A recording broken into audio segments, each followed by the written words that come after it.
Sebelumnya saya mohon maaf ya mewakili teman-teman tim dari Sobat Hard Talk bahwa kita sempat vakum cukup lama ya dari pertemuan terakhir karena kondisional dari kita juga yang keteteran kayak gitu ya.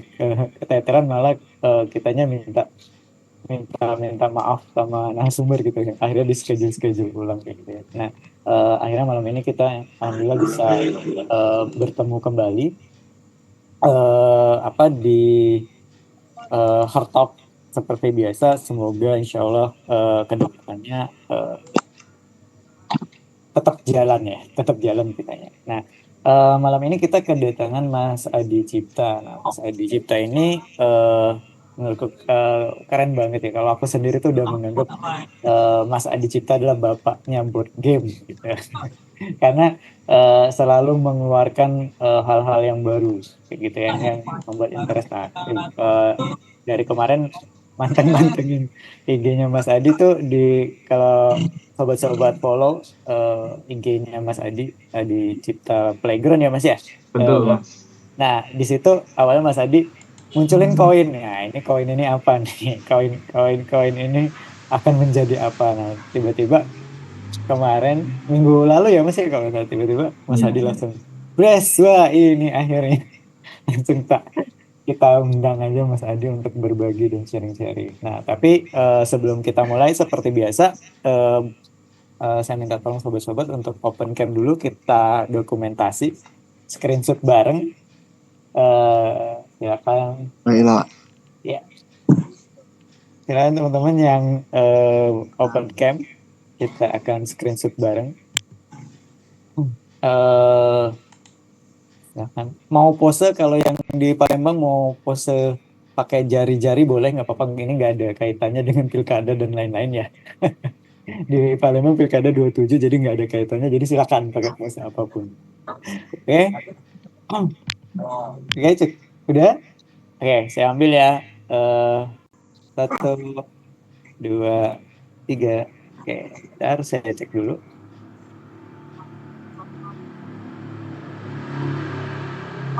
Saya cek dulu.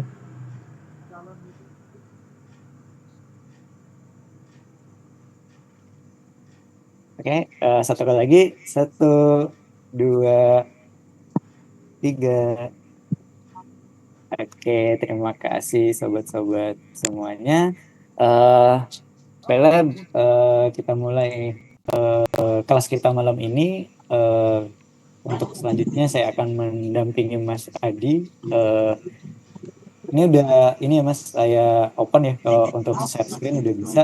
Selanjutnya saya Siap. persilakan Mas Adi Cipta untuk sharing berbagi bersama kita. Silakan Mas Adi. Hmm, Bismillahirrahmanirrahim. Assalamualaikum warahmatullahi wabarakatuh. Assalamualaikum. Waalaikumsalam warahmatullahi wabarakatuh. Selamat malam teman-teman semua. Salam kenal ya. Kita moga-moga setelah acara ini tetap bisa saling silaturahim gitu ya, tetap bisa saling berkomunikasi. Siapa tahu kita nanti bisa ketemu offline gitu ya. Mungkin yang paling dekat mungkin kayaknya sama Mas Bambi. Karena ada saudara kerabat yang ada di Surabaya. Jadi saya posisi di Surabaya, teman-teman, gitu ya. Atau di sini ada yang Surabaya mungkin Nanti Palembang lo.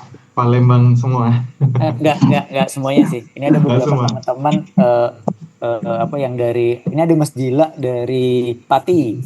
Ada yang dari Pati. Iya, Oke. yang saya tahu. Ini ada beberapa juga ada yang dari Jakarta kayak gitu. Jadi Indonesia Mas. Indonesia. Iya benar. Oke. Ya, Bismillah ya. Semoga-moga ini Ya, nggak ada kendala teknis. ya. Oke, saya izin share ya ini teman-teman ya. eh iya, jadi mungkin sekilas ya. eh jadi saya itu di kontaknya juga sepekan ya sebelum ini, terus saya langsung iyain itu ya.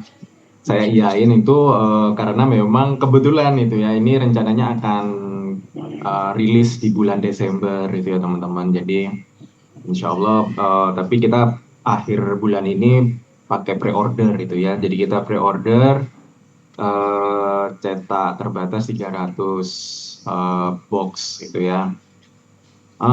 Nah, ketika ditawarin sama Mas tadi, aku langsung iyain itu ya. Wah, kan aku selama ini tuh low budget ya produksi, ya bener-bener muterin duit lah gitu ya dari project-project yang aku kerjain itu ya sama tim itu ya. Jadi kita sisihin sambil mengembangkan produk gitu ya.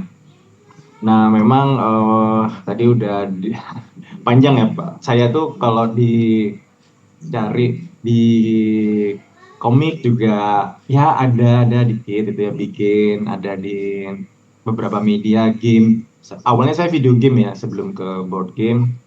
Bantuin juga di project Dreadout yang Act 2 kalau teman-teman pernah main Dreadout.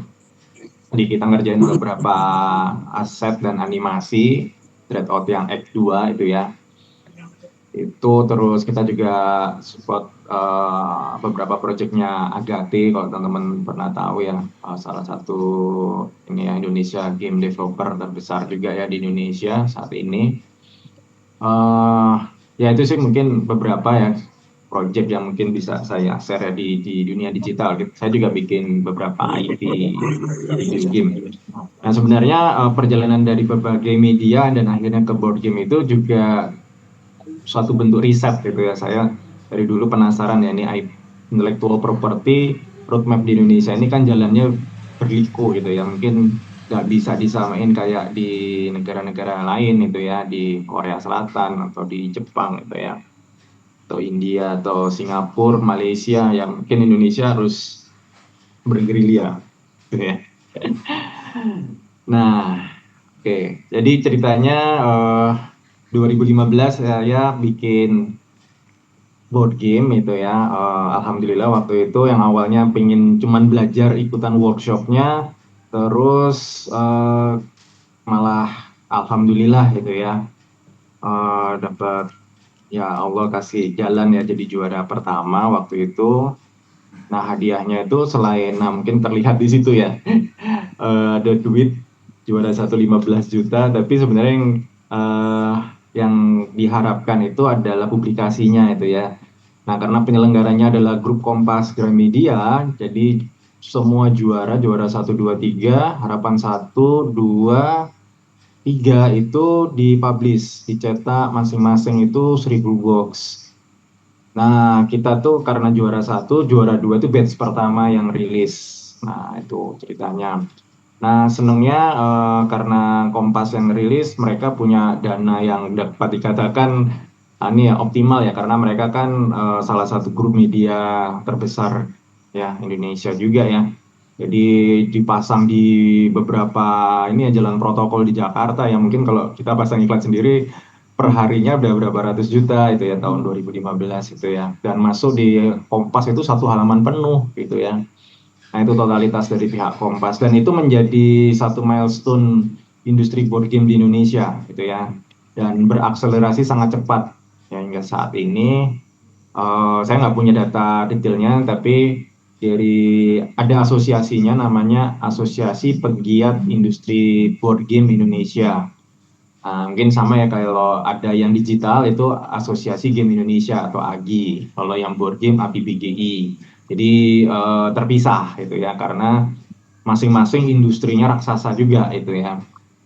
Nanti teman-teman bisa cek lah, browsing berapa sih potensi bisnisnya, industrinya itu ya, secara nasional ataupun secara global gitu ya. Makanya pemerintah banyak kasih support gitu ya. Saat itu sampai pameran di Jerman dan seterusnya ya. Karena APBG termasuk yang paling baru ya.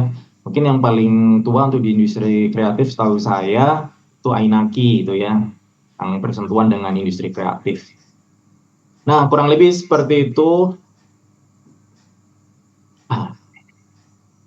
Nah, terus saya salah satu daya tarik akhirnya saya fokus ke board game itu karena interaksinya ya teman-teman ya. Karena kalau video game kan interaksinya meskipun main bareng ya kita ngelihat layar ya masing-masing. Nah, kalau board game itu kan interaksinya ya kayak kita kalau main monopoli ya, main halma, main catur itu kan kita tuh bermain nggak hanya lihat pada komponen permainan, tapi kita juga membaca ekspresi lawan itu ya, teman main lah itu ya. Nah itu yang ketika di dunia yang makin digital, yang makin virtual, eh, interaksi secara offline itu ya, tatap muka langsung itu menjadi sesuatu yang spesial itu ya, menjadi sesuatu yang istimewa lah itu ya. Sehingga waktu itu saya memutuskan udah saya lebih cenderung fokus untuk mengerjakan beberapa project game ya, board game itu ya. Meskipun saya masih mengerjakan juga itu ya untuk beberapa project services di bidang video game. Nah ini beberapa board game yang mungkin kalau teman-teman pernah tahu, kalau yang ngerjain komik itu ya, ada Muffin. Muffin itu salah satu grupnya Mizan itu ya. Mungkin ada beberapa komik yang segmennya lebih ke ini ya, anak-anak ya. Nah itu saya juga terlibat di sini. Nah itu yang pojok kanan itu ya, kalau pernah tahu komik namanya Meng gitu ya. Komik itu kucing.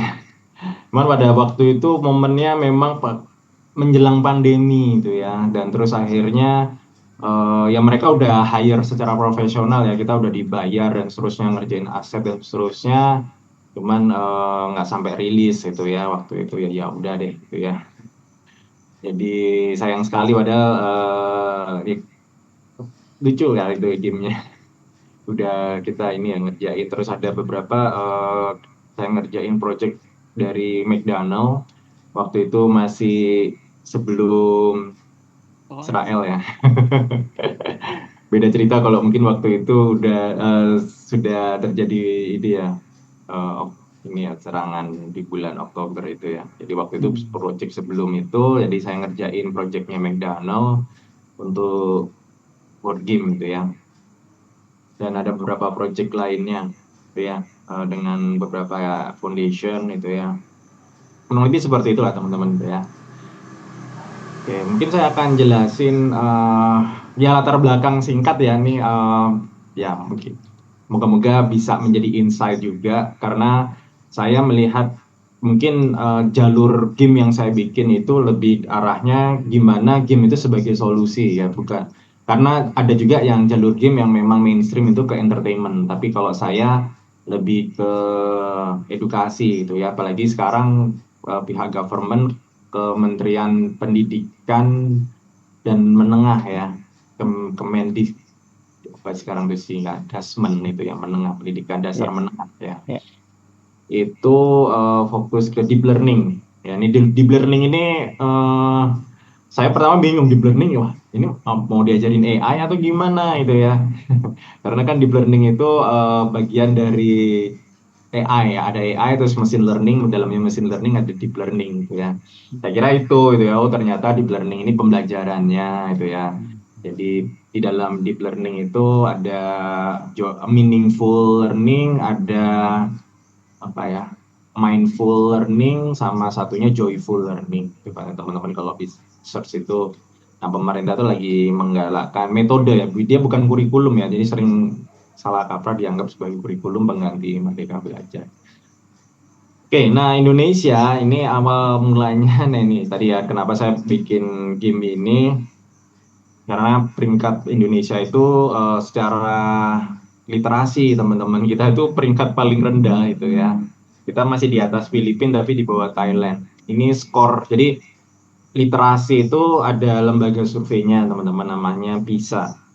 PISA saya nggak hafal singkatannya. Nah, literasi itu dilihat dari kemampuan baca, reading, ini skornya. Jadi PISA ini mengambil sampling pelajar itu ya.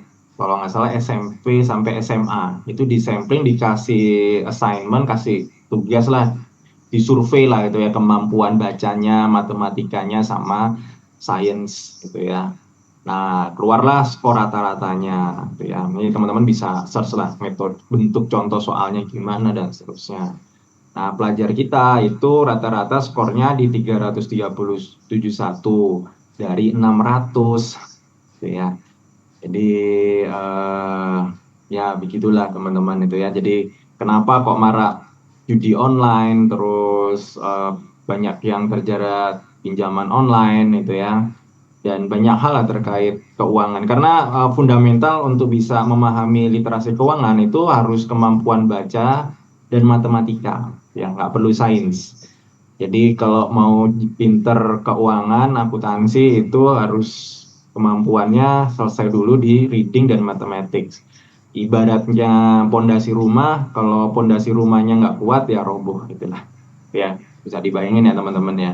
Jadi skor kita itu 371 untuk kemampuan baca. Kemampuan baca itu bukan bukan nggak bisa baca ya, tapi memang saat ini kan realitanya ada yang beneran literally nggak bisa baca ya, anak SMP bahkan SMA. Tapi memahami konteks gitu ya. Jadi ketika dikasih satu bentuk apa ya, satu kalimat itu konteksnya apa? Konteks itu memahami apa makna di balik satu teks itu. Nah, itu termasuk kemampuan literasi baca. Matematikanya 379 dari 600 gitu ya. Nah, jadi di bawah rata-ratanya itu ini. Jadi kalau nilai rapot itu kita tuh udah merah banget lah itu ya, teman-teman. Ya begitulah itu ya. Nah, ini memang PR besar itu ya, dan ya itu ya kita buat saya gitu ya. Saya mengkritik pemerintah lah itu ya. Saya cukup cukup vokal juga ya di media sosial, tapi kan saya juga harus ngasih satu bentuk solusi gitu ya. Jadi nggak cuma berkoar-koar itu ya, hanya nyinyirin pemerintah, tapi ya saya juga melakukan satu bentuk aksi ya, dan itu sudah saya lakukan sebenarnya cukup lama itu ya. Ada gerak waktu kelas inspirasi itu ya, Indonesia mengajar dan seterusnya, ya saya terlibat lah situ. Oke, itu ya sedikit gambaran. Ya ini gambaran kemarin lihat-lihat itu ya, jadi pembangunan di Kamboja dan Vietnam itu saat ini meningkat pesat teman-teman tuh ya. Ini berkat kontribusi masyarakat Indonesia itu ya yang rajin berjudi. Ini sarkas juga ya. Jadi kita tuh duitnya untuk support pembangunan negara lain ya dibanding buat negeri sendiri itu ya. Nah, ini ironis. Nah, kenapa kok bisa sampai seperti itu ya? Ya, salah satu penyebabnya memang terkait literasi keuangan ya teman-teman ya. Jadi kalau kita literasi keuangannya nggak bagus, ya dampaknya bisa terjerat judi online itu ya, pinjaman online. Dan ini ada penelitiannya teman-teman tuh ya, nanti bahwa sebenarnya apa ya, meskipun jadi gini, literasi keuangan itu nanti akan terbagi menjadi beberapa hal tuh ya. Yang paling fundamental memang pengetahuan terhadap literasinya. Jadi Anda bisa misalkan belajar buku tentang keuangan, manajemen keuangan. Nah, tetapi sebenarnya yang terpenting itu selain pemahaman pengetahuan tentang keuangannya, yang kedua adalah bagaimana praktiknya. Nah, yang menjadi problem praktik belajar keuangan itu kalau pakai duit beneran ya susah gitu ya. Ibarat kita kalau naik sepeda, kita bisa tinggal naik sepeda, belajar di jalan yang sepi itu ya, atau di lapangan. Nah, kita bisa bersepeda di situ dengan aman itu ya. Nah, problemnya ketika kita mau belajar keuangan, nah kalau kita pakai uang beneran ya uangnya habis gitu ya, dan itu sering kali terjadi dan saya juga mengalami itu ya, mengembangkan IP ya, intellectual property itu ya juga bakar duit gitu. Tadi mungkin kalau di awal teman-teman sempat dengerin itu yang ya nggak mudah itu ya. Nah, makanya eh, mengelola bisnis itu sebenarnya roadmap-nya harus kelar dulu itu ya, pengetahuan terhadap manajemen keuangannya. Ya ada yang ngomong sambil ya udah sambil jalan bisnis gitu ya. Tapi nggak sesimpel itu teman-teman tuh ya. Karena nah ini teman saya yang bantu bikin game itu juga dia itu D4 STAN itu ya. STAN itu sekolah tinggi akuntansi negara ya. Negara, ya. Ya, dia D4 di situ, Mbak Ella namanya itu. Terus dia nerusin ke UI manajemen keuangan. Nah, terus dia ke ambil magister psikologi. Kenapa? Nah, ternyata setelah dia jelasin ke saya bahwa problem keuangan itu lebih banyak adalah masalah psikologis dibandingkan masalah pengetahuannya. Nah, ternyata ini terkonfirmasi itu ya. Kebetulan saya punya kakak ipar yang bekerja di salah satu perbankan di Jakarta. Dan kalau pegawai perbankan itu teman-teman itu perbankan itu dicek ya sama Bank Indonesia terkait dengan level utangnya itu ya. Nah, ternyata ya pegawai bank itu yang kita persepsikan harusnya pinter juga di hal keuangan, ternyata banyak juga yang terjerat pinjol gitu ya. Ya, lebih banyak ke aspek psikologis teman-teman, ngeri gitu ya. Kecanduan dan seterusnya itu kan ya kecanduan terhadap game dan seterusnya, gacha itu kan juga sebenarnya ya termasuk judi itu ya. Jadi teman-teman yang terutama mungkin yang muslim hati-hati itu ya. Ya bisa dicek lah itu dalil-dalilnya itu ya. Oke, saya lanjutin. Ya, nah awalnya saya games yang jadi itu yang sebelah kiri teman-teman, Investor Edition. Itu sudah saya bikin dari tahun 2017 dan selesai di tahun 2022 itu ya. Cukup lama itu ya karena riset dan macam-macam dan saya nggak full time waktu itu ngerjainnya. Nah, setelah saya dengan tim tes itu ya, uji coba dan berkali-kali ke orang-orang dan ternyata pemahaman di level basic terkait pendapatan, pengeluaran, tabungan, donasi, risiko itu nggak ngerti gitu ya. Nah, akhirnya saya harus tarik mundur lagi. Berarti ya harus diajarin dulu ini orang dewasa banyak yang nah ini kan berbanding lurus ya dengan data yang tadi sebelumnya itu ya bahwa problem keuangan itu sangat kompleks gitu ya. Di level yang SMP, SMA aja udah bermasalah gitu ya. Nah, apalagi yang dewasa karena kan kurikulum itu kan satu paket itu ya, rangkaian ya teman-teman ya yang produknya itu nanti terlihat ya inilah hasilnya. Jadi kalau banyak terjerat pinjol judi online itu berarti dapat dikatakan, ini mohon maaf ya, itu ada yang salah dengan proses kurikulum di mana orang-orang yang terjerat ini itu waktu belajar di SD, SMP, SMA-nya itu ya mungkin ada something wrong di sana itu ya, karena jumlahnya kan masif ya, kecuali kasuistis itu cuma di satu provinsi atau mungkin spesifik satu kota, ini nasional teman-teman itu ya. Nah, itulah yang membuat sebenarnya saya bergerak itu ya dengan beberapa teman yang udah kita dan banyak ya, nggak cuman saya aja, cuman saya mungkin jalurnya lewat jalur games itu ya. Yang lainnya kan mungkin lewat pendampingan, sosialisasi dan seterusnya.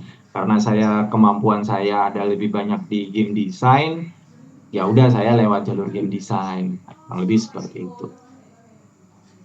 Nah, ini mungkin sedikit ya prosesnya dan sebenarnya saya nah ini ya sambil ngenalin IP gitu ya. Jadi saya sudah mikirin karena sebelumnya udah ada experience di pengembangan intellectual property. Jadi bikin karakter namanya karakternya Mr. Cashflow Poly. Nah, kenapa kok namanya Cashflow Poly? Simple aja itu ya. Orang tahu cash flow itu namanya familiar, poly orang identik dengan monopoli gitu ya. Nah, pada saat itu saya terus langsung cek ya. Jadi teman-teman ini mungkin sedikit pengetahuan di luar game design itu ya. Tapi ini selalu saya ajarkan ke anak didik saya itu ya bahwa penting untuk langsung mengecek hak kekayaan intelektual. Nah, hak kekayaan intelektual atau haki itu salah satu diantaranya adalah merek dagang, merek meskipun produk itu belum jadi atau belum dirilis atau belum dipublikasikan dan seterusnya, kita harus langsung cek. Nah, alhamdulillah, jadi waktu tahun berapa ya itu ya, 2023-an nih kayaknya, 23 atau 22 ya, 22 ya. Itu saya cek apa di hak kekayaan intelektual. Mungkin kalau teman-teman sekarang sambil buka browser, ada laptop dan tablet atau gimana, itu aman itu ya waktu itu. Nah, kalau sekarang udah terdaftar gitu ya. Sudah saya daftarin. Alhamdulillah sekarang itu bisa dilakukan mandiri secara online. Jadi saya mendaftarkan merek Cashflow Poly ini secara online. Biayanya waktu itu sekitar 3,5 juta ya.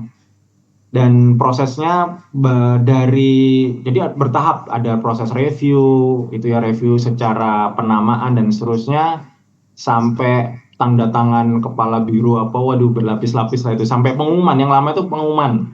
Jadi satu merek itu prosesnya mungkin kalau teman-teman yang belum tahu itu diumumkan lewat website dan nanti akan ada siapa yang melakukan pengaduan, ini logonya mirip dengan ini dan seterusnya, atau ada yang merasa apa yang punya sama kah atau apa ya, itu ada bisa pengajuan keberatan. Nah, alhamdulillah prosesnya lancar. Jadi plus 9 bulan nggak sampai setahun, baru bulan apa ya kemarin ya, eh, Oktober kayaknya itu udah keluar itu ya. Mungkin kalau teman-teman search di merek dagang Cashflow Poly itu sudah terdaftar. Jadi nanti ada status-statusnya. Enaknya itu kan kalau online di proses Haki itu kita bisa pantau. Jadi stepnya sekarang dari step mana. Jadi mereka cukup transparan juga. Nah itu ya. Jadi karena available langsung saya daftarin, terus domain.com-nya cashflowpoly.com itu sudah saya amankan itu ya. Jadi PR pertama itu kalau pengembangan IP itu cek and recheck gitu ya, nama karakter, nama produk utama lah gitu ya. Nanti kalau karakternya mau didaftarin sendiri boleh. Ya sama kayak Disney itu didaftarin, ya, terdaftar. Nah, karakter-karakter dalam Disney ada Mickey Mouse, ada apa itu didaftarin sendiri gitu ya. Nah, itu terus visual karakter ya, kayak gitulah ya proses IP. Jadi saya di sini mengenalkan karakter-karakter ini. Yang rencana sebenarnya mungkin stylenya ada yang familiar nggak ini ya, Hmm. gaya visual klasik ya. Jadi saya Klasik Disney. karena saya seneng Disney klasik gitu ya. Terus kayaknya lagi populer juga kalau di video game, pernah tahu Cuphead Ya. ya, Hmm. gitu ya. Di game Cuphead itu cukup populer. Terus tahun lalu mungkin atau 2 tahun lalu ya, iklannya ini ya GoPay itu stylenya juga kartun klasik ya, kalau teman-teman coba cek di YouTube itu ya, retro lah pokoknya. Nah, dan kayaknya saya amatin beberapa tahun terakhir ini visual retro itu cukup cukup populer itu ya, entah itu di pameran atau di event-event itu ya, saya lihat wah berarti momennya pas itu ya. Oke, kurang lebih seperti itu. Jadi gaya visualnya kenapa dibikin seperti ini, dibikin retro dan seterusnya itu ya. Biar catchy lah. Nah, oke, ini tadi. Nah, prosesnya cukup panjang ngetes. Jadi ada review dari ini ya, pakar ya. Ada yang certified financial planner dan seterusnya. Ada untuk gameplaynya ya, apakah sudah sesuai dengan literasi keuangan, juga ngelibatin beberapa guru itu ya, baik guru SD, SMP, SMA, terus ada guru untuk homeschooling, PKBM itu ya, terus peer to peer ya, pengujian itu sesama game designer. Kebetulan di Surabaya community untuk game designernya saya bikinin itu ya, jadi kita saling review game. Terus ya kayak gitulah gitu ya. Jadi rutin, alhamdulillah. Jadi kunci keberhasilan game mau digital maupun yang non digital, board game fisik, itu adalah pengujian teman-teman. Itu fase krusial ya. Kurang lebih seperti itu. Nah, ini sudah versi beta itu ya. Jadi kita udah baru mulai di bulan September itu kita tes di anak-anak SD gitu ya. Dan alhamdulillah itu ya, bisa menjelaskan sampai ke konsep pensiun, dana pensiun itu anak SD kelas 2 itu ya, itu dia bisa jelasin dana pensiun itu setelah bermain, itu dia bisa jelasin konsep pensiun itu kan sesuatu yang sangat abstrak kayak pensiun. Nah itu salah satu ya evaluasi yang kita lakukan setelah bermain itu di sana itu ya. Nah, terus ini responnya berlanjut, jadi beberapa orang tua yang ikut hari itu terus pengen ngadain sendiri, mereka terus undang kita lagi. Nah, itu salah satu indikator ya buat saya ada potensial yang bisa digali di situ ya. Oke. Terus ya kita nyoba di ini anak-anak PKBM itu, kalau teman-teman tahu ujian kejar paket tuh ya, anak-anak homeschooling itu biasanya ikutnya PKBM. Jadi mereka nggak sekolah formal tapi kayak kayak apa ya, kayak semi kursus gitu ya. Nah, kebetulan anak saya dua anak saya itu homeschooling, dan homeschoolingnya di IC School gitu ya. Nah, IC School ini salah satu sekolah PKBM yang masuk dalam praktik baik atau back practice di buku panduan literasi finansial yang baru bulan Oktober kemarin dirilis sama Kementerian Pendidikan gitu ya, dasar dan menengah itu masuk gitu ya, karena mereka memang sekolah yang menyiapkan siswa-siswanya untuk ke creativepreneur. Ini kebalikan kayak sekolah formal ya. Kalau sekolah formal kan mungkin 98% pelajaran, sisanya 2% untuk ekstrakurikuler, gitu ya. Nah, kalau PKBM itu kebalikannya, 98% itu untuk bakatnya, 2% itu tinggal persiapan untuk ujian-ujian kejar paket dan seterusnya, dan itu nggak wajib, gitu ya. Oke, itu ya gambaran. Kita juga kolaborasi dengan Institut Franchise Indonesia. Nggak tahu, saya bukan orang Prancis. Ya, tapi ya teman-teman EV lah kita sebutnya itu, karena mereka pembelajaran untuk bahasa Prancis itu menggunakan board game, dan mereka sangat concern dengan board game lokal gitu ya. Karena kan banyak ekspatriat ya, biasanya entah mereka ada pertukaran pelajar atau pengajar itu ya dari Prancis ke Indonesia. Nah, mereka tuh cari board game yang Indonesia. Kalau mereka provide board game import, nah mereka udah punya gitu atau udah pernah main itu ya. Nah, ini salah satu koleksi gitu ya. Ini dengan para pengajar dan beberapa peserta umum. Oke. Terus, nah di Surabaya itu ada namanya Kebun Sayur Surabaya. Ini satu perkebunan tapi di tengah kota Surabaya. Nah, kebetulan ownernya juga senang main board game. Terus, nah ini anak magang gitu ya, di kebunnya dia itu dia minta gitu ya, karena kan mereka calon petani milenial gitu ya. Nah, petani milenial kalau cuma digaji dapat 10 juta tapi nggak bisa ngelola duitnya ya habis itu ya. Nah, ini yang kadang saya nggak tahu ya, pemerintah ini mungkin secara kebijakan secara umum ya, tapi kan hal teknikal yang sering kali terjadi ini masalah pengelolaan keuangan itu ya, mengenai cost accounting, penentuan harga itu nggak dibekalin. Nah, akhirnya suka diakal-akalin atau dicurangin sama tengkulak lah, sama macam-macam lah itu ya. Nah, ini harusnya yang tidak terlihat seperti ini yang diajarkan, jangan sekedar dikasih tanah, lahan, pupuk, tapi nggak diajarin bagaimana manajemen keuangan. Nah, ini bentuk pelatihannya. Terus ini kemarin kita diminta di salah satu SMP itu ya, di SMP 1 Negeri Sidoarjo, ini satu SMP terbaik juga di Jawa Timur. Ini kita pegang 3 kelas. Jadi di pelajaran IPS, jadi mereka itu ada pelajaran sebelumnya tentang supply and demand, terus kita di minggu berikutnya main board game, minggu depannya itu mereka jualan gitu ya, bener-bener praktek entrepreneur. Karena nah nanti saya jelasin gamenya kayak apa ya setelah ini ya, sabar teman-teman. Oke, ini yang event terakhir ya, November, Sabtu minggu lalu ini ya. Ini Sabtu minggu lalu kita diundang sama komunitas ini ya, keluarga Muslim. Jadi di sini sama anak-anak homeschooling juga ya. Jadi di Surabaya itu tren homeschooling itu cukup tinggi itu ya. Mungkin karena bully dan seterusnya tidak terkendali kali ya. Mungkin teman-teman ngikutin ya kasus kemarin di Surabaya yang pembulian, yang ada anak disuruh menggonggong Ya, sambil sujud. Nah, itu ya, itu sedih banget ya. ya.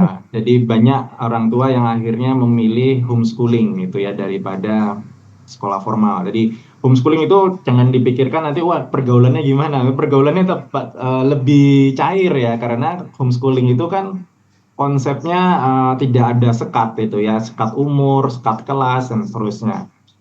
Dan saya rasa dunia nyatanya juga mungkin lebih banyak seperti ini ya dibandingkan ruang kelas itu ya. Tapi ya itu pilihan ya teman-teman, nggak bukan berarti homeschooling yang terbaik juga enggak. Oke, nah ini kemarin kita ngajarin itu ya, cukup seru, orang tuanya juga ikut terlibat, dan Ya alhamdulillah itu ya. Ini belum dijual ya teman-teman ya. Tapi dulu saya waktu ke MDEC itu di Malaysia ya, kayak Badan Ekonomi Kreatifnya Indonesia lah, yang sudah melebur sama Kemenparekraf. Hmm. MDEC itu saya masih ingat mereka bilang intinya gini, produk yang bagus itu kalau jadi gini, ada produk yang anaknya suka, orang tuanya tidak suka. Nah, ada produk yang orang tuanya suka, anaknya nggak suka. Nah, produk yang ideal itu anaknya suka, orang tuanya juga suka. Gitu. Nah, Ultraman contoh nih Ultraman. Ultraman itu anaknya suka, tapi orang tuanya, nah, wah ini ngajarin anak mukul-mukul ini, membuli monster. Mungkin ya, kita kan nggak kepikiran ya, ya terhibur aja. Saya nonton Ultraman nggak terus membuli. Oke, itu tuh contoh itu ya produk yang ya anak cowok ya mungkin seneng ya lihat Ultraman gitu ya. Udah tapi orang tuanya cenderung ya ngapain sih mungkin ya. Kecuali orang tuanya juga suka Ultraman kayak saya itu ya. Anak saya buah beli itu ya bapaknya ikut koleksi. Oke. Nah, Upin Ipin itu salah satu contoh produk yang anaknya suka, orang tuanya suka. Nah, saya tuh pengen bikin produk yang seperti itu gitu loh. Nah, ini mikirin sebenarnya ini tadi saya nyari 3D printnya ya. Ini sebenarnya sudah nyiapin figur-figurnya itu yang nanti Hmm. bisa dijual dan seterusnya. Cuman nantilah milestone awalnya saya mau bangun engagement yang intens ke penggemar nih potensi Hmm. fansnya lewat game dulu lah. Semakin gamenya sering dimainin, semoga-moga mereka makin suka ya dengan karakter-karakternya.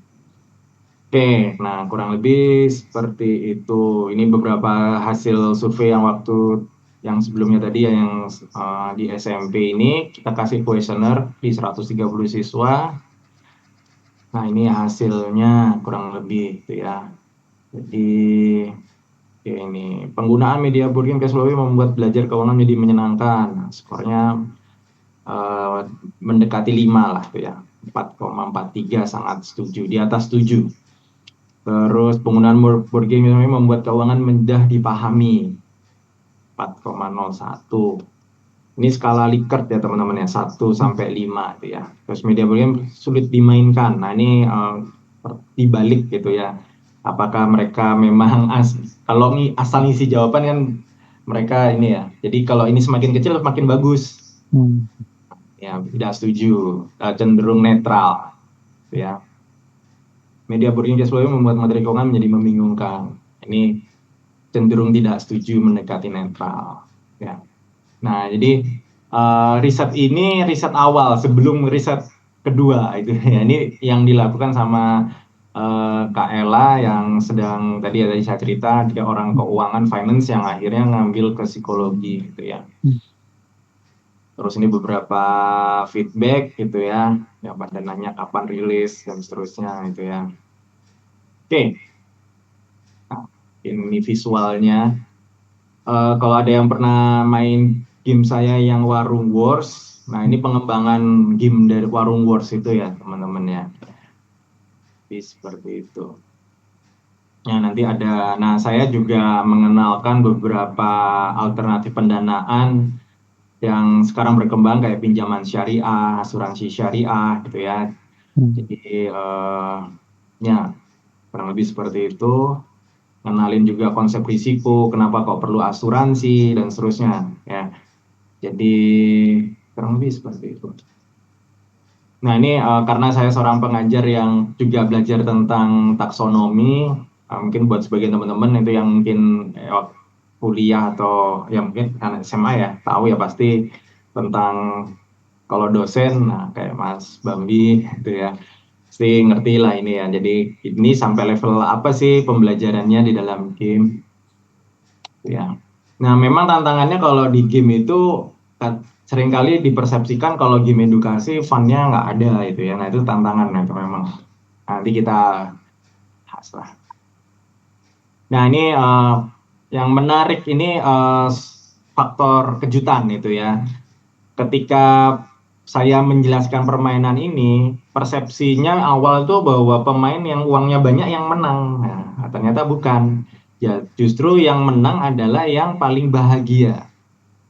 Nah, ini ya. Jadi konsepnya itu gamenya pemain itu berbisnis gitu ya, berwirausaha sama freelance.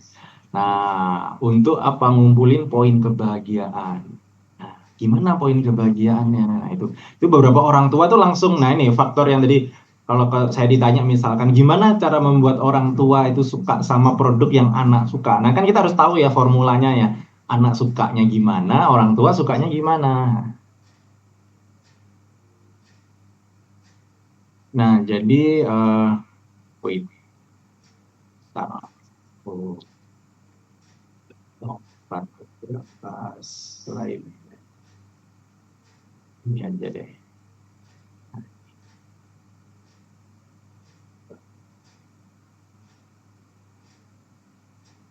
Oke, ya.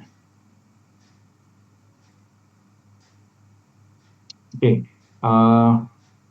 terlihat ya teman-teman ya tujuan permainan. Nah ini ya, jadi eh intinya gini, game ini pemain itu ngumpulin dari beberapa poin itu ya kebahagiaan. Nah kebahagiaan itu ada kebahagiaan jangka pendek, kebahagiaan jangka menengah, sama kebahagiaan jangka panjang itu ya. Nah saya akuin agak percepat dikit ya. Kebahagiaan jangka pendek itu beli barang primer, P ini primer ya, primer ada sekunder, tersier ya. Beli barang langsung dapat kebahagiaannya. Ya sama ya, kita instant gratitude, kita beli apa lagi pengen ini ya, beli. Nah, kita langsung happy gitu ya. Nah, itu kebahagiaan jangka pendek. Nah, terus ada kebahagiaan jangka menengah. Nah, kebahagiaan jangka menengah itu kebahagiaan yang nggak langsung kita dapatkan saat itu juga gitu ya. Nah, kita harus menyisihkan uang itu ya. Nah, yang pertama itu ada dua gitu ya. Pertama dari berdonasi. Nah, ini penting. Jadi gamenya ini lebih ada faktor ini ya, kebahagiaan dunia dan akhirat ya teman-teman. Jadi ada dari donasi, dan memang donasi ini salah satu ciri khas literasi keuangan di Indonesia yang mungkin berbeda dengan di beberapa negara itu ya, karena ada risetnya itu ya, orang Indonesia ini memang masyarakat yang suka donasi gitu ya, suka bantu lah gitu ya, lebih tinggi ya, indeksnya dibanding negara-negara di Asia Tenggara. Nah, kedua ada kebahagiaan tujuan finansial. Jadi menabung untuk misalkan berlibur itu ya, jalan-jalan, beli home entertainment. Nah, ini ada poin-poin kebahagiaannya. Yang ini 25 ini harganya. Nah, kita pakai menyederhanakan remunerasi ya. Kalau pakai juta kayaknya susah itu ya. Nah, ini kita sederhanain. Terus ada yang ketiga, poin kebahagiaan jangka panjang itu dari dana pensiun. Jadi nanti di akhir permainan uangnya sisa berapa. Nah, ini yang bisa akhirnya anak-anak kecil itu memahami, oh pasti dana pensiun, oh udah berhenti jualan gitu ya, oh, nanti ada duit. Nah, beberapa komennya tuh bagus. Aduh, asik ya, nanti duitnya aku bisa buat jalan-jalan sama papa, sama mama. Wah, itu papanya itu langsung, ya saya juga seorang ayah gitu ya. Saya juga, wah kok. Jadi komen-komen spontan dari anak-anak itulah yang membuat orang tuanya suka, anaknya seneng juga gitu ya. Jadi gamenya cukup kids friendly lah gitu ya. Ini bukan saya ini ya self proclaim ya, tapi dari beberapa kali kita main itu ya, kurang lebih seperti itu. Terus ada kita kenalin investasi emas itu ya, kebagian jangka panjang. Terus ada misi koleksi, jadi kita harus ngumpulin barang sesuai 3 barang ini ya, sesuai, ada yang sesuai gambar itu ya. Terus kembalikan pinjaman gitu ya. Jadi kita modal usahanya itu dari pinjaman. Jadi saya ingin mengembalikan satu persepsi yang selama ini negatif, pinjaman itu dianggap sesuatu yang inilah ya, negatif. Padahal kan kalau pinjaman itu produktif, dia ya akan kembali tapi dengan bentuk yang lebih baik gitu ya. Jadi untuk usaha itu contoh itu ya, usahanya sesuai dengan skala bisnisnya, dia bisa mengembalikan itu ya, pihak perbankannya mungkin percaya, dikasih pinjaman lagi untuk scale up. Nah, ada tahapan-tahapan seperti itu. Nah, itu yang kita ajarkan lewat game ini. Mungkin sedikit ya, ini terakhir mungkin saya nggak bahas detailnya. Tapi intinya gini, keuangan itu teman-teman ya, seperti dalam kehidupan sehari-hari kita itu berhadapan dengan namanya satu waktu gitu ya. Kalau kita bicara laporan keuangan dan seterusnya, kinerja kita tuh kan nggak bisa dilihat 1-2 hari itu ya teman-teman ya. Tapi kinerja kita tuh dilihat 1 bulan gitu ya, baru terlihat gitu ya, bisnis kita berkembang atau tidak gitu ya. Nah jadi ini ngajak ke, sebenarnya nggak cuma anak-anak ya, ini orang dewasa pun eh, bisa menikmati gitu ya. Nah, mereka akhirnya kita ngajarin, oh kalau hari Jumat itu kita harus terjadwal untuk misalkan berdonasi, gitu ya. Kalau hari Sabtu kita mulai nih jual beli emas. Jadi kalau teman-teman lihat ada data risetnya, jual beli transaksi emas itu yang paling aman di hari Sabtu gitu ya, karena Minggu, Senin itu market emas itu cenderung stabil. Nah, jadi kalau di hari biasa itu harga emas cenderung fluktuatif. Nah, jadi kita menentukan di hari Sabtu ini juga dari data gitu ya, ada referensinya. Kurang lebih seperti itu. Nah, ini gambarannya. Jadi kita nggak ada dadu sama sekali, hal yang random itu ya. Keputusan bukan dari dadu gitu ya, tapi keputusan itu benar-benar dari pemain. Ya, jadi dia punya, kalau yang mode mahir itu ya, dia bisa mau beli bahan masakan untuk jualan itu ya. Terus dia klaim pesanan masakan, terus dia bisa beli kartu aneka kebutuhan, ada jualan finansial, dia bisa kerja freelance, beli asuransi, bayar atau pinjam itu ya. Nah, aksinya tuh ini aja, jadi dia bisa pilih 2 aksi yang sama atau beda per giliran. Nah, kurang lebih seperti itu sih. Nah, ini gambarannya, kalau boardnya ini sebenarnya nggak perlu sebanyak ini, cuman untuk memudahkan setup main, jadi biar cepet menatanya itu akhirnya harus dibuatin board itu ya, terutama kan untuk anak-anak itu ya. Jadi akan lebih mudah ketika dia melihat satu area itu ya. Nah, kurang lebih seperti ini sih itu ya, board game cash flow poly itu. Jadi kita mensimulasikan lah dengan konsep yang sederhana, pendapatan itu seperti apa, pengeluaran itu seperti apa, tabungan itu bagaimana cara kerjanya, itu ya, dengan proses simulasi ini. Karena Robert Kiyosaki, ya, kalau teman-teman pernah tahu ya, cash flow kuadran itu dia bilang lebih baik kamu kehilangan uangmu dalam permainan itu ya, daripada kamu kehilangan uang beneran di kehidupan nyata. Semakin kita sering bermain, harapannya ya kita sering memiliki banyak pengalaman gitu ya.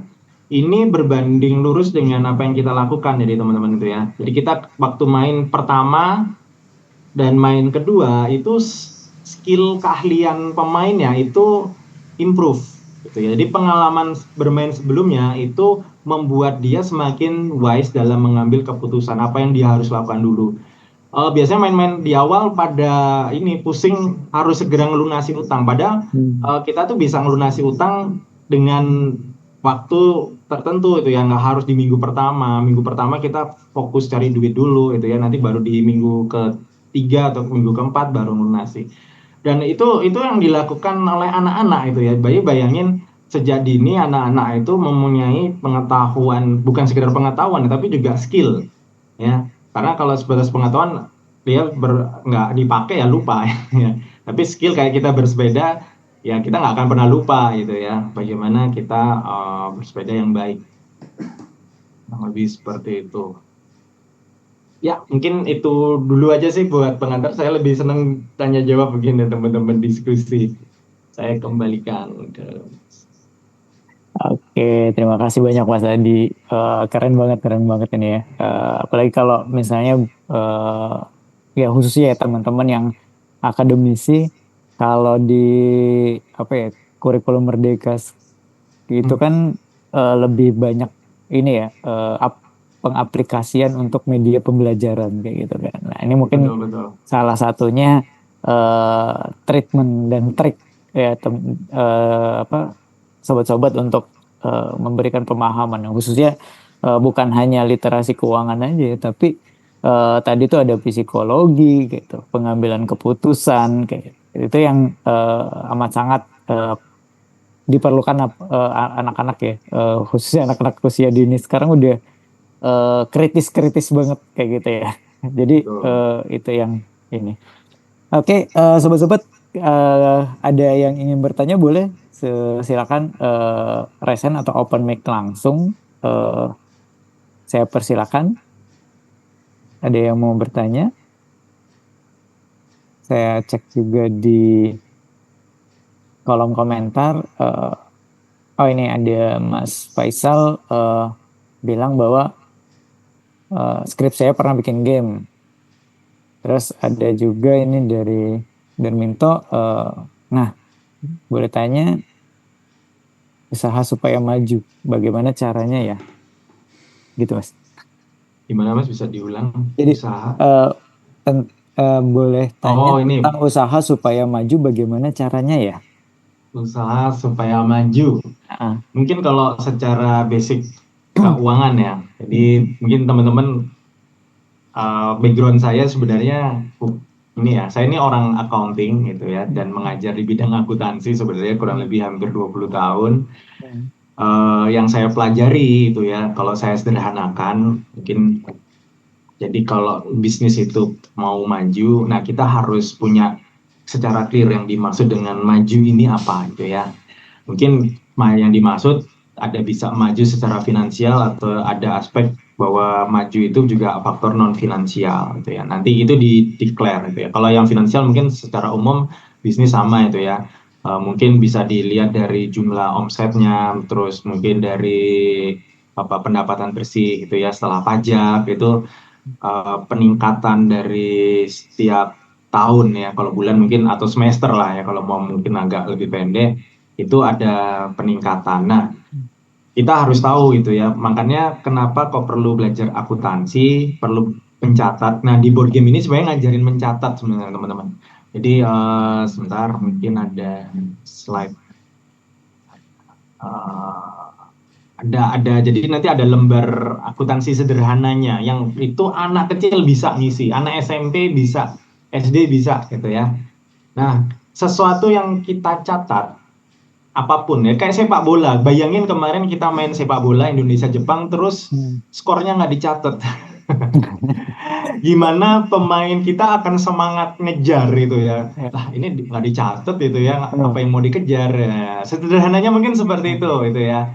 Jadi kita bisa tahu bisnis kita lagi maju, lagi turun, lagi stagnan. Nah, itu harus tercatat. Nah, itu ya. Jadi analogi sederhananya sama kan, kita bermain bola 90 menit gitu ya.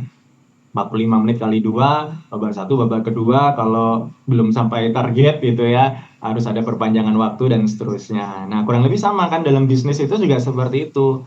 Ya, jadi kita harus ada cut off, misalkan paling sederhana ya ikut aja kalender itu ya 1 tahun. Nah, 1 tahun itu kita di awal tahun, misalkan nih nanti 2025, nah 2024 ini kita udah ngitung dari pengalaman sebelumnya. Nah, kita pengen naik berapa nih omsetnya itu ya, atau mungkin cabangnya, atau mungkin apa itu ya. Kalau ke keuangan kan, nah terbalik lagi ke jenis bisnisnya.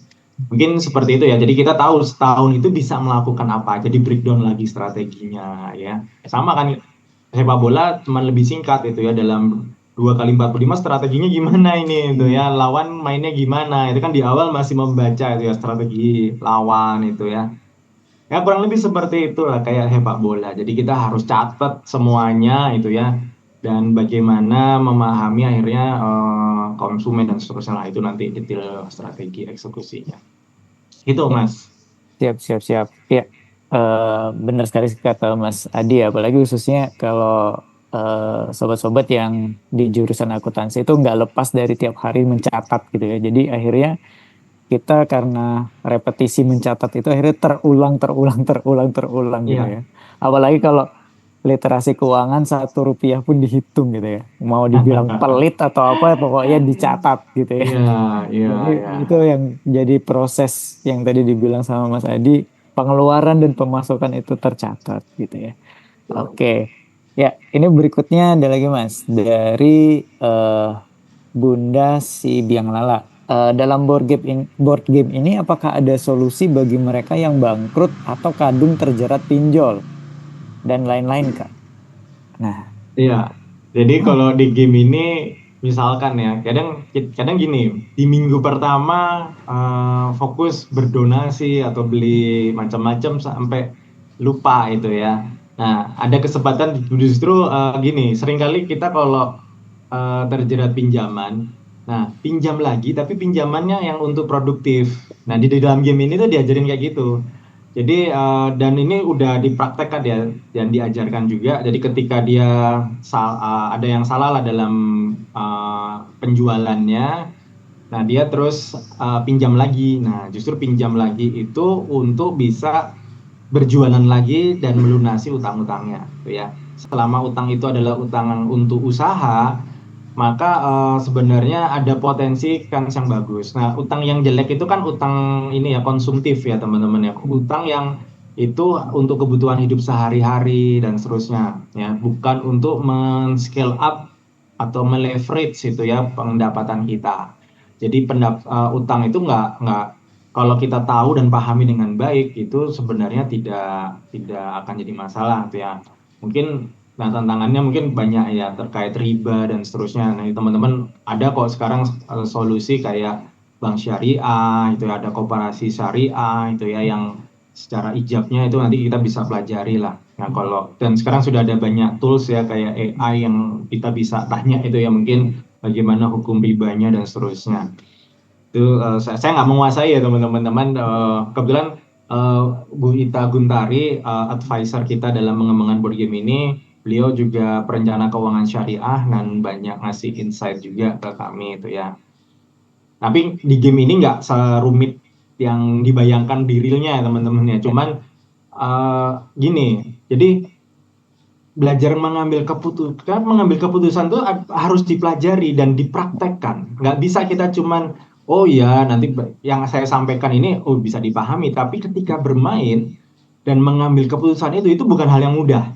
Tapi ketika itu dilakukan dan akhirnya memberikan hasil, itu memberikan rasa percaya diri kita yang harapannya ketika nanti dibawa praktek realnya itu kita bisa melakukan gitu ya tanpa kita ada keraguan karena kita sudah punya experience dalam tanda kutip meskipun itu artificial ya. Nah, tapi itu kita udah punya rasa percaya diri lah. Yang kurang lebih seperti itu. Ya, emang banget. Ya, misalnya kayak di IRL ya, in real life-nya itu kayak konsumtif itu misalnya iPhone ngeluarin series terbaru, 16. akhirnya iya konsumtif, akhirnya dibeli kayak gitu, akhirnya iPhone itu nggak dipakai buat sesuatu yang produktif kayak gitu ya, hanya jadi beban ya. Kalau kalau di akuntansi itu ada namanya beban gitu loh. Ada beban apa nih kayak gitu ya, yang pada akhirnya yang paling utama tuh nanti kenanya beban pajak gitu loh, karena harus dilaporkan pajak gitu kan. Bagian kekayaan ya Mas. Iya, bagian kekayaan. Nah, itu yang sering terlupa oleh teman-teman gitu. Oh, ini yang masih yang Mbak Guntari ini ya. Bu Ita Guntari. Kemarin yang review ini Pak Rabendra, dosen PKV ITS. Beliau mereview ke visualnya dan kebetulan yang mengerjakan ilustrasinya ini anak bimbing beliau. Jadi anak bimbing beliau ini yang Nabila ini yang mengerjakan visualnya. Ini yang tadi saya cerita Mbak Ella yang orang ya alumni STAN dan manajemen keuangan UI yang sekarang lagi menyelesaikan tesisnya di Magister Psikologi UNER. Ini yang Pak Medi. Ya tadi kalau sebenarnya ya memang bisnis itu ke psikologis ya Mas, mau ngembangin. Nah kalau kita nggak bisa mengendalikan antara membedakan kebutuhan dan keinginan gitu ya, need sama want. Kayak iPhone itu mungkin buat konten kreator adalah needs, tapi buat kita yang mungkin masih mahasiswa, apakah iPhone itu needs gitu ya? Bisa jadi cuman wants, kita cuman ingin aja gitu ya untuk lifestyle. Nah itu berhati-hati karena nilainya akan berkurang, nggak akan jadi duit. Ya kayak kita beli mobil gitu ya. Konsekuensi kita beli mobil adalah mobil itu harus dirawat, akan ada pajaknya itu ya, akan ada onderdil yang rusak, ada risiko. Nah, itu seringkali mungkin nggak dipikirkan dengan matang itu ya, Ya, YOLO aja mungkin ya. ya. Nah, tapi kalau buat rental mobil ya jadi duit gitu ya, dan udah ada perhitungannya nanti dia harus menyisihkan untuk depresiasi Ya, penyusutannya dan ya, seterusnya. ya. Benar-benar banget Mas. Apalagi kalau kayak peralatan gedung gitu kan, transportasi Oh, ada namanya akumulasi penyusutan kayak gitu, ya. yang dimana barang itu akan berkurang nilainya sesuai dengan masa usia gitu ya. Makanya apa kita itu kadang produktifnya adalah misalnya beli sesuatu kayak kata Mas Adi tadi, Mhm. apakah wants ataukah needs kayak gitu. Jadi kita kadang ada ngelihat orang, ya ini pengalaman saya pribadi ya, Mas ya, Ya, ya. pengusaha besar atau apa tapi Heeh. HP-nya jadul gitu loh. Iya, Kayak ya. gitu ya. Sedangkan pegawai-pegawainya udah pakai iPhone yang terbaru kayak gitu. Nah, ternyata jawabannya itu sederhana, ya ini masih dipakai. Padahal kalau dihitung apa nilai dari eh, barang tadi, handphone dia tadi itu udah lewat dari 5 tahun ya. Itu dia masih bertahan dan masih bagus. Nah, jadi itu Betul. malah sesuatu yang produktif ya. Nah, itu Ya. yang apalagi kalau dari sisi pengusaha itu kadang konsumtifnya gini, kepengaruh, wah ini ada bantuan dana untuk pinjaman, tiba-tiba wah saya Ah, nanti usaha saya mau buka ini gitu, tapi dia nggak ya, menghitung ya, risknya kayak gitu ya. Akhirnya yaitu kejerat. ya, Apa yang kemarin terjadi kan, yang ibu-ibu ya kalau nggak salah yang ya, aku ya. yang ini ya Ya, Mas yang ya. lunasi bunganya aja, Iya itu kayak gitu ya. Sampai bukan dia akhirnya tenor. Mhm. iya beli truk ya Mas ya, beli truk untuk usahanya tapi truknya nggak jalan. Nah itu yang dia nggak Ya, memikirkan risknya, dan bunganya itu udah gede, yang pinjaman tetapnya yang masih belum terbayar tapi dia harus belum. melunasi bunganya dulu, itu yang terjerat. Nah Ya, ya. psikologinya kalau itu kena ya udah bunuh diri. Nah itu yang bahaya Nah, kayak gitu ya. Eh, ya, ya, takut yang ditakutkan seperti itu. betul. Ya, Nah, itu. siap, siap, siap. Nah, ini ada lagi Mas, dari Mas Faisal nih. Apakah game itu ada batasan usia pemainnya? Karena nggak semua Mhm. game ini untuk anak-anak. Oh, target Oke. segmentednya ini Mas, yang pemain nih dari Ya, usia berapa? kalau di gamenya sebenarnya saya tulisnya 10 plus. Hmm, 10 plus itu kelas 4 ya kurang lebih ya. hmm. Tapi kalau dimainin sama anak-anak di bawah 10 tahun, jadi kita ada yang kemarin 5 tahun itu ya. Nah, itu perlu didampingi sama orang tuanya. Dan memang kalau desain awal gamenya ini memang mainnya itu berdua itu ya, per kelompok tim itu ya. Jadi dia bisa eh, orang tuanya mungkin yang jadi bisnisnya yang beli bahan. Nah, di dalam gamenya nanti anaknya yang menentukan dia beli barang yang mana, barang kebutuhan apa, dia pengen tujuan finansialnya apa, gitu kan, beli apa, beli mainan atau apa. Nah, jadi kalau yang di bawah 10 tahun itu bisa gitu ya, tapi ada pendampingan orang tuanya. Tapi kemarin yang kelas 3 yang umur 8 9 tahun itu udah bisa main sendiri. Mereka nggak mau didampingi orang tuanya. Ya, jadi dia udah tahu, oh harus beli apa itu kan. Nah, kalau yang anak-anak itu gini. Nah, ini yang menarik temuannya kemarin, ngajarin. Kan kita di sini ada kerja lepas sama berbisnis. Kalau kerja lepas itu pendapatannya ya bergantung dari apa ya, ya permintaan ya. Tapi kalau bisnis itu kan harus lebih aktif gitu ya. Kalau freelance itu kan tergantung dari permintaan. Nah, efeknya ke anak-anak itu adalah dia dapat membedakan itu ya, kapan dia harus freelance, kapan dia memang harus aktif. Dan ketika yang anak-anak di bawah 8 tahun, usia 8 tahun itu, jadi dia mikirnya gini, lah aku kok beli bahan masakan, nanti duitku habis. Nah, ya, padahal itu terus dijelasin, iya nanti kalau kamu beli bahan ini, nah kamu dapat uang lebih banyak jualan. Nah, itu hal yang bagi sebagian orang dewasa masih berpikir seperti itu juga loh, gitu ya. Saya karena menemui seperti itu ya, ini di luar permainan ya. Jadi mereka eh, nggak mau melepas uang karena dianggapnya melepas beli barang apa itu yang mungkin untuk bisnis itu dianggap satu yang konsumtif ya Ya. mungkin mikirnya ya.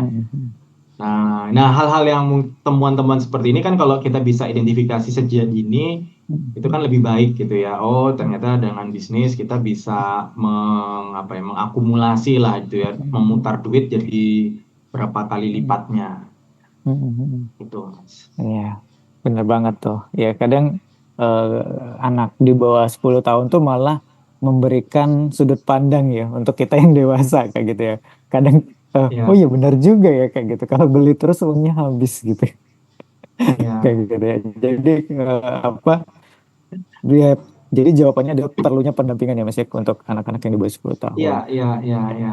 Dan ini yang terjadi di Indonesia, kebanyakan orang tua itu tidak punya satu starting point untuk berdiskusi tentang uang dengan anak-anaknya karena menganggap pembicaraan tentang uang itu sesuatu yang tabu gitu ya, Mas ya. Nah, itu juga terjadi saya sendiri ya, di keluarga saya itu ya, orang tua tidak ada komunikasi yang spesifik ya tentang uang ya, mungkin mereka hanya sebatas ya memberikan uang saku dan seterusnya, tapi Ya. lebih jauh dari itu bagaimana mengelola uang itu yang mungkin perlu ada satu media itu ya. Ya.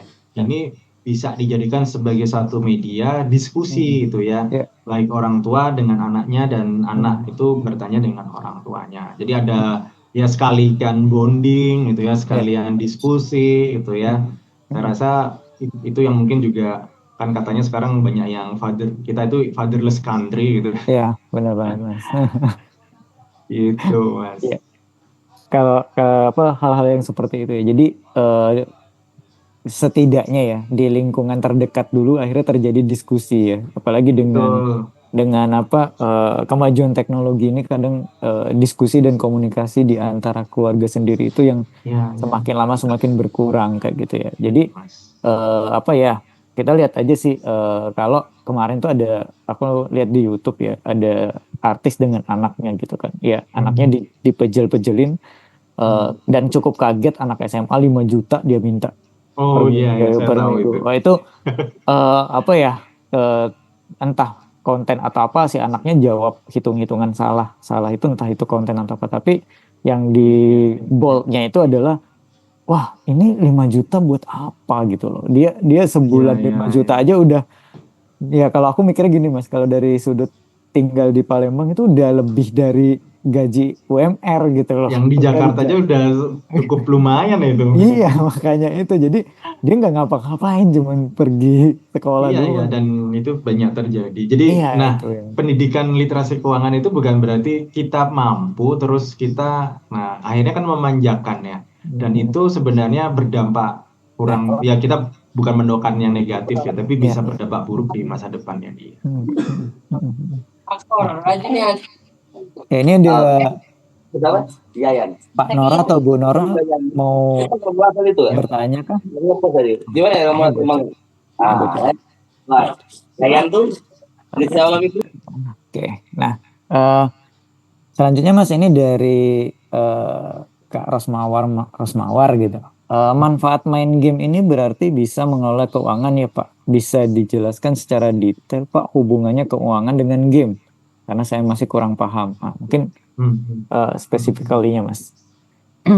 Oke, jadi hubungannya keuangan dengan game. Jadi gamenya ini memang sebenarnya eh, literally tentang, jadi kan saat saya bikin game itu harus ada acuan ya, kayak sumber referensi utama itu ya. Nah, sumber referensinya itu ada sebenarnya dari risetnya ini ya, lembaga OECD yang mengeluarkan PISA itu dia punya parameter yang tadi di awal ya, kalau ngikutin literasi itu apa saja. Nah, itu mereka sebenarnya sudah state. Terus itu yang menjadi acuan dari, saya buka aja. Ini saya stop share dulu. Nanti saya akan, nanti teman-teman bisa saya upload aja deh. Oke, sebentar. Download panduan literasi keuangan. Bentar.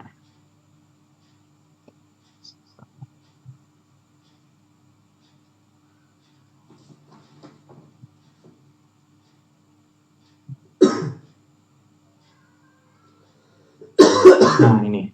Oke ya. Jadi sebenarnya udah cukup lama gitu ya kan, Bu Ita Guntari karena juga sebagai narasumber dari Kementerian Pendidikan saat akan merilis panduan ini ya. Jadi ada namanya panduan implementasi untuk satuan pendidikan dan pemangku kepentingan. Jadi ini yang jadi acuan saya itu ya, dengan bantuan Bu Ita Guntari tadi untuk melakukan supervisi terhadap Working Cash Flow Poly. Nah, jadi di sini nanti Bapak Ibu bisa search sih, nanti kalau ini saya share aja, tapi filenya lumayan gede sih, ini 114 halaman. Nah, pendidikan literasi finansial mengapa? Nah, nanti dijelasin nih. Pintar ini kalau ada singkatannya Pancasila apa gitu, saya nggak apa. Nah, ini yang nanti ada penjelasan ini ya tentang keuangan yang harus diajarkan. Nah, ini tadi yang saya cerita PKBM IC School itu Insan Cerdas Indonesia. Ini dia masuk sini itu ya. Nah, inilah yang terus digamekan. Ya, yang digamekan tuh ini ya. Halaman 30 ya.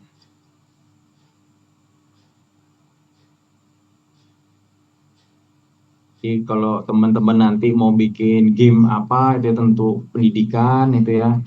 Nah, lihat aja di panduan kurikulum yang dikeluarkan pemerintah supaya game-nya itu bisa digunakan oleh para guru.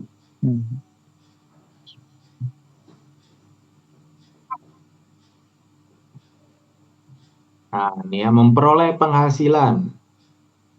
Nih. Nah, ini kenapa kok di game-nya ada elemen penghasilan. Jadi cara game-nya itu gini sih, saya jelasin. Jadi pemain itu nanti dia kan mau jualan itu ya.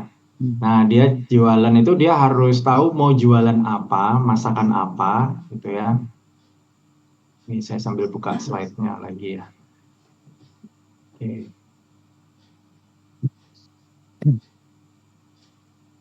Ini.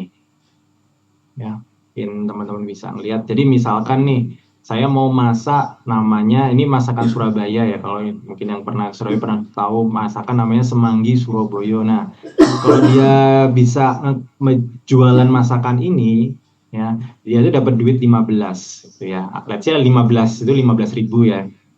Ribunya nggak saya tulis gitu ya. Nah, untuk masak ini dia butuh apa gitu ya? Bahannya ada 2 sayur. Nah, berarti dia harus punya bahan 2 sayur. Nah, jadi dia tuh harus sebelum mau klaim ini dia harus belanja bahan masakannya dulu. Sesimpel itu sih. Nah, nanti dia dapat duit. Nah, duit yang dia peroleh dari berjualan ini itu yang digunakan untuk dia beli kebutuhannya, untuk dapetin kebahagiaan. Beli baju lah, beli sepatu, ada macam-macam di sini.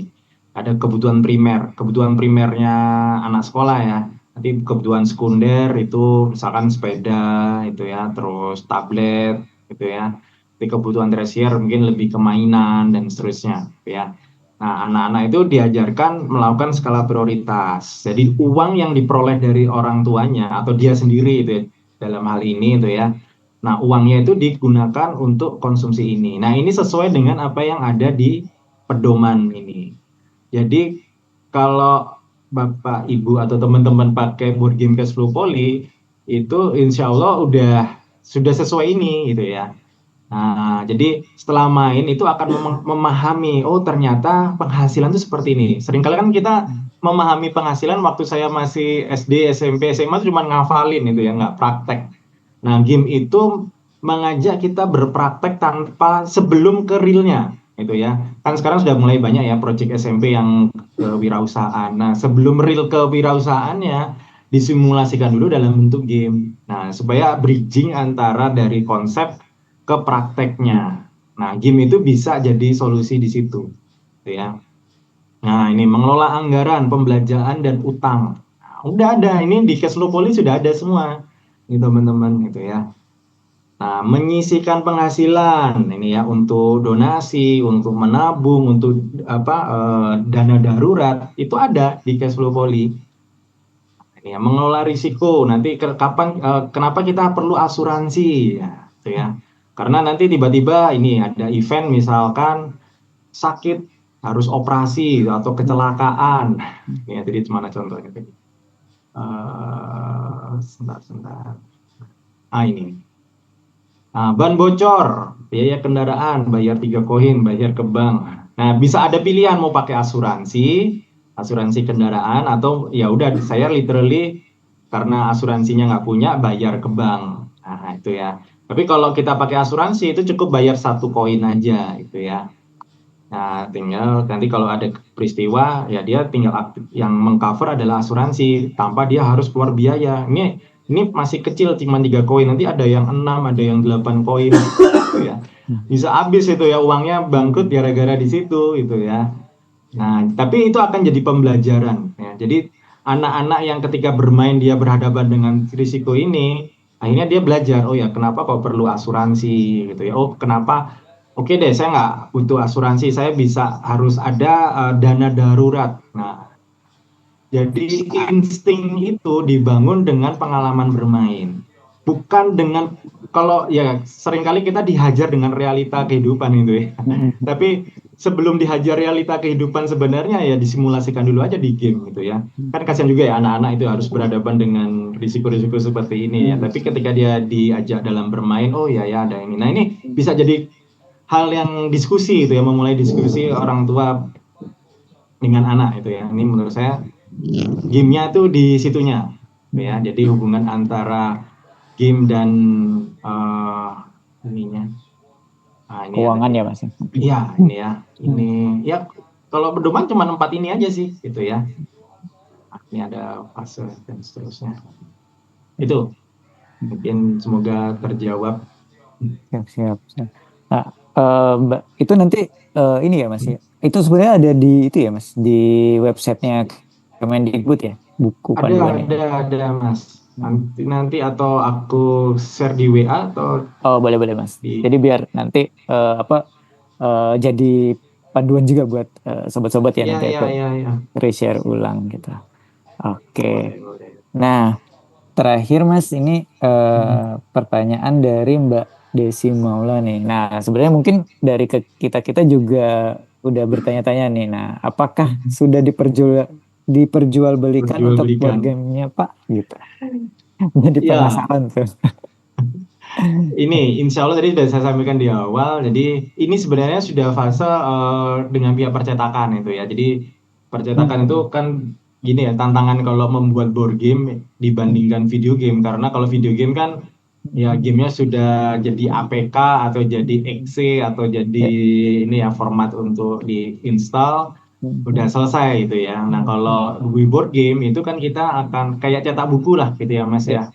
Nah kita terus memastikan nggak ada salah error gitulah, filenya keliru lah karena ada revisi dan seterusnya. Pasti teman-teman yang berhadapan dengan mencetak itu kan pasti akan berhadapan itu. Nah itu sudah kita udah final kemarin kebetulan habis meeting, udah check and recheck, terus saya ACC lah ya, istilahnya approval untuk masuk ke dibuat plat gitu ya, karena kan cetak offset gitu ya. Nah jadi insya Allah itu sambil proses kita akan buka pre-order itu di akhir November ini. Nah nanti akan di-announce di ini ya Instagram kita. Mungkin kalau teman-teman yang mau memantau ini ya di @cashflowpoly itu aja sih. Jadi bisa kita cetak terbatas dulu 300 gitu ya. Sambil nanti kalau cetak 300 pasti apa keuntungannya dibandingkan saat rilis, salah satunya diskon 30%, terus kita ada free ongkir sampai 50.000 kalau nggak salah kemarin. Terus ada bonus untuk 100 PO pertama itu kayak jurnal ini ya, mencatat pengeluaran itu ya. Bentuknya kayak kalender, sebenarnya kalender 2024 cuman kayak planner gitu. Jadi kita kalau hari bulan Januari tanggal 1 pengeluarannya apa tinggal ditulis di situ. Itu untuk 100 PO pertama. Siap. Nah, itu tuh bagi yang menunggu-nunggu ya. Ini menarik sekali nih. Bagaimana kita bisa sharing dan diskusi soal literasi keuangan, tapi dengan fun gitu kan, dengan bermain game gitu. Nah, Ada lagi kah sobat-sobat yang ingin bertanya? Kita punya waktu 3 menit lagi nih, kayak gitu ya. Masih ada? Cara bermainnya ada di Instagram itu. Nanti Hmm. teman-teman ada YouTube-nya, tapi linknya mungkin bisa dicek di apa itu profile pic-nya Cashflow Poly. Oke. Nah, ambil handphonenya, langsung follow ya buat apa yang penasaran, yang pengen tahu apa tentang cash flow poly ini, kayak gitu ya. Ada video dan beberapa materi juga ya Mas ya, Iya, iya, konten-kontennya di situ untuk betul. eh, menjawab rasa penasaran sobat-sobat semuanya gitu. Nah, ini karena waktu kita terbatas Mas, Ya, siap. mungkin dari saya pribadi ya Mas ya, pengen apa ibaratnya sebagai motivasi teman-teman nih ya. Tapi misalnya sih dari apa dari sisi pelakunya juga gitu. Ya. Dia development sesuatu kayak gitu Mas ya. Kadang teman-teman ini ya kita tahu bahwa kita ketika mau mengembangkan sesuatu itu kan ya, baik IP atau IP dalam bentuk apapun itu, pasti kita akan merasakan kelelahan kayak gitu ya. Nah, tapi tipsnya itu gimana Mas? Kalau pertama kali gitu kan, biasanya kita sebelum membuat game itu dihadapkan dengan research and development. Sebelum Betul. development ada research kayak gitu, Ya, ada riset dulu. betul. Nah, tipsnya nih buat teman-teman yang lagi pengen mencoba untuk mengembangkan sesuatu itu seperti apa Mas? Ya, sekarang sebenarnya sudah banyak tools ya untuk membantu kita. Salah satunya yang sebenarnya saya pakai hingga saat ini itu yang pertama design thinking. Mungkin teman-teman udah cukup familiar ya. Design thinking itu jadi kita mengembangkan satu produk itu diawali dari tadi ya memahami empati gitu ya. Jadi tahap pertama itu kita memahami spesifik satu kelompok target market kita gitu ya. Nah, kalau kayak Cashflow Poly ini kan yang menjadi target utama ini kan sebenarnya para orang tua itu ya, bukan anak didiknya sebenarnya itu. Karena kalau anak-anaknya ya dia karena daya beli mungkin ya, karena yang punya duit orang tuanya yang beliin game gitu ya. Nah, yang kita tuju itu orang tuanya gitu ya. Dan kita memahami isu apa itu ya yang dihadapi para orang tua terkait masa depan anaknya, bahwa memberikan pendidikan saja itu tidak cukup gitu ya, pendidikan yang pengetahuan tadi ya, tetapi kayak literasi keuangan itu penting. Jadi kita di fase awal itu harus benar-benar memaham sebelum bikin produk apapun ya nih ya, benar-benar, karena kalau design thinking kan fase awalnya empathy gitu ya, kita harus berempati dulu dan kita memprofilkan itu ya persona dari target market itu ya, jadi secara detail. Betul. Nah, baru setelah empathy itu kita, yang saya lakukan adalah brainstorming untuk ininya ya, apa problem identification-nya itu apa itu ya. Nah, setelah itu baru ideation-nya. Oh ya, kita bikin board game tema apa itu ya. Nah, terus kita harus testing. Nah, ini yang tahap kuncinya di situ. Hipotesis-hipotesis praduga-praduga awal terhadap konten yang kita bikin itu ya, apakah memang sudah solving atau memberikan menghibur atau tidak, itu adalah ujungnya adalah pada saat testing Mas gitu ya. Nah ini memang itu ya, kalau saya sih lebih baik lelah di riset daripada saat kita beneran bakar duitnya gitu ya. Nah, testing itu sebenarnya bagusnya kita tuh sedang membangun satu awareness dan relationship dengan target market kita. Jadi jangan pernah merasa bahwa testing ini buang waktu gitu ya, sekalian jual. Enggak, justru keliru gitu ya. Produk yang baru, apalagi kayak intellectual property itu ya, itu kan kayak kita orang pacaran ya mungkin ya, PDKT dulu. PDKT. Nah, dia pengen tahu itu ya, ini yang bikin siapa sih? Nah, sejauh mana kita tuh serius bikinnya. Nah, dia ada interaksi di situ. Nah, ketika mereka kan kasih feedback ya. So, ada saat kita development, nah beberapa feedback yang memang itu merepresentasi populasi itu ya dari target market kita, ya kita fasilitasi. Nah, tantangannya di sini adalah letak ego kita itu ya sebagai kreator. Jadi tahap di fase mendengarkan ya memang nggak mudah ya, saya tahu betul itu nggak mudah, tapi kadang kita lihat ya bener juga ya yang dia pikirin ya.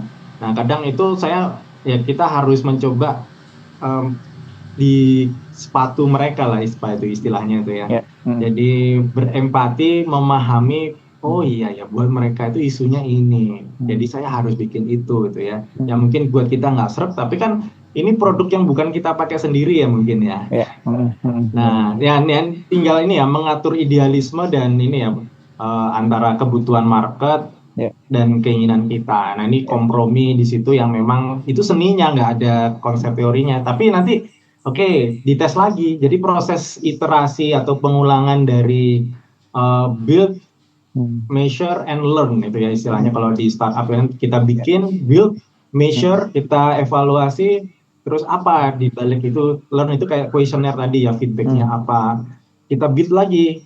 Nah, feedbacknya apa, positif. Wah, ini tinggal nanti putaran-putaran iterasi inilah sebelum produk itu dirilis, kita sudah punya database dari orang-orang yang tertarik dengan produk kita. Nah, termasuk sebenarnya ini yang saya lakukan saat ini. Iya, iya.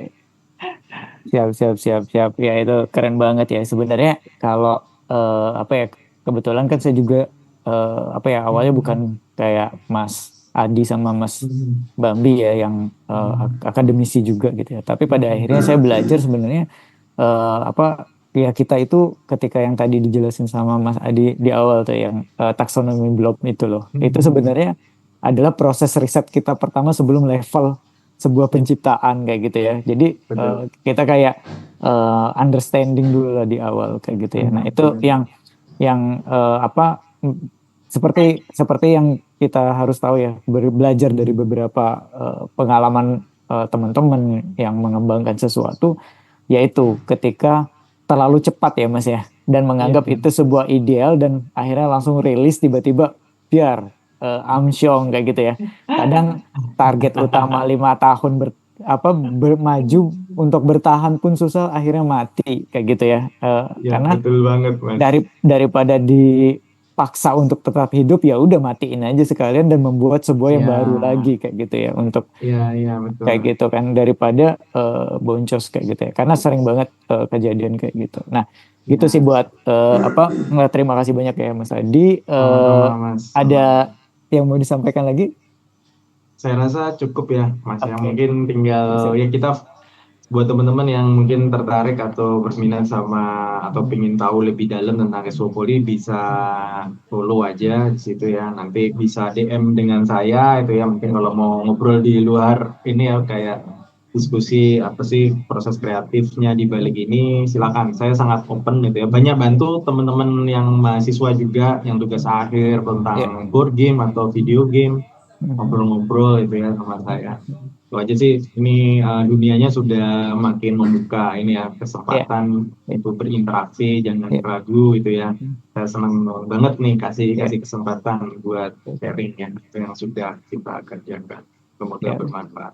Amin, amin. Jadi amal jariah buat Mas Adi dan kita semua kayak gitu ya. Ya, oke. Terima kasih banyak ya. Sebenarnya banyak yang bisa kita diskusikan, tapi karena waktu kita terbatas ya.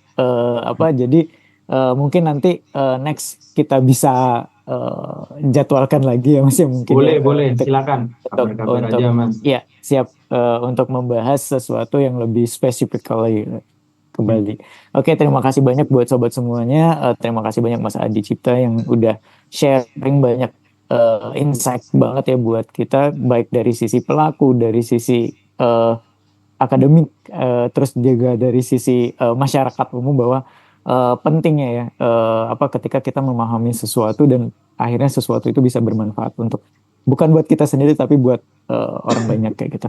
Oke, terima kasih banyak Mas Adi Cipta, Mas Bambi, Bang Aram, Mbak Desi, Mas Luki, Mas Dila, Bunda, terus ada Denta, ada Mas Faisal, ada Resmawar, ada Amelia, dan ada Bu Leni. Terima kasih banyak ya buat rekan-rekan. Semoga ini bisa bermanfaat untuk kita semua.